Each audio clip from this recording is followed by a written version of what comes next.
ketemu lagi kita. Setelah sekian lama kita tidak berjumpa, kali ini kita akan membicarakan Sriwijaya. Akhir-akhir ini Sriwijaya kembali mencuat di pemberitaan. Gegara ada peneliti asing di Inggris yang membicarakan tinggalan-tinggalan Sriwijaya hasil temuan penyelaman di Sungai Musi.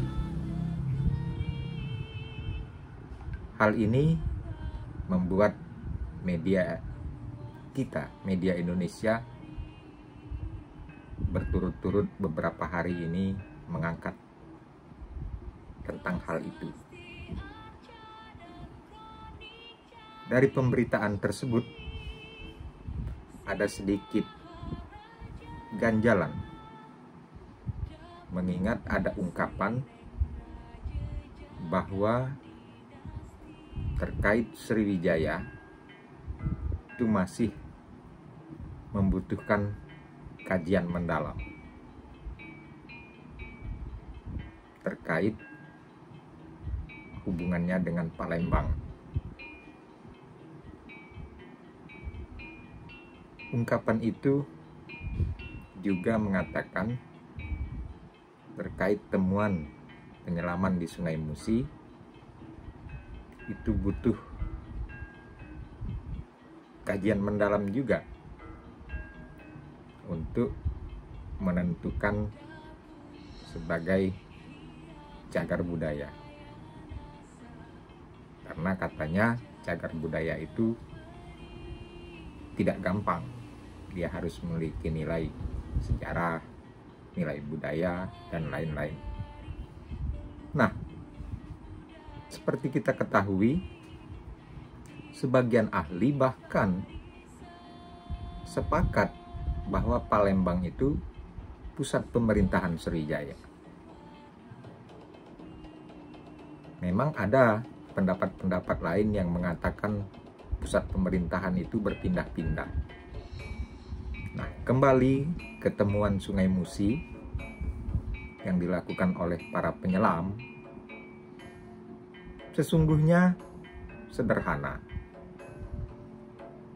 Pemerintah daerah membuat regulasi, aturan terkait penyelaman maupun temuan-temuannya. Sehingga temuan-temuan itu tidak menjadi liar dan kita tidak terlalu besar mengalami kerugian. Nah, kembali terkait temuan-temuan tadi, seperti yang sudah saya sampaikan, justru temuan-temuan ini memperkuat apa yang sudah saya ungkapkan. Diduga kuat Istana Sriwijaya itu di lokasi PT Pusri sekarang. Terbukti dengan temuan-temuan penyelaman itu, mulai dari lokasi di depan atau di daerah PT Pusri tersebut di Sungai Musinya, hingga ke Pulau Kemarau. Artinya, waktu itu banyak aktivitas Sriwijaya itu yang dilakukan di Sungai Musi, di sekitar situ, sehingga hari ini bahkan sudah sejak lama sesungguhnya ditemukan temuan-temuan dalam penyelaman-penyelaman tersebut. Terkait Sungai Musi sendiri, catatan-catatan Cina sering menulis adanya Siliposi, Palimpong, itu sudah diketahui oleh para arkeolog. Bahkan Posi itu bisa diartikan Musi.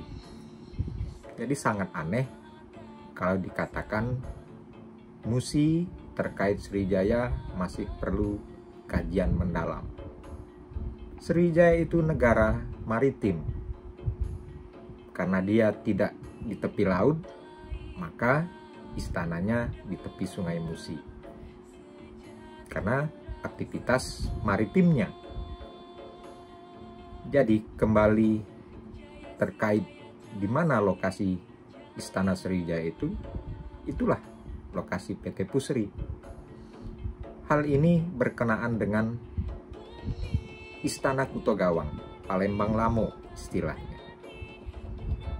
Istana Kuto Gawang adalah Istana Kesultanan Palembang awal.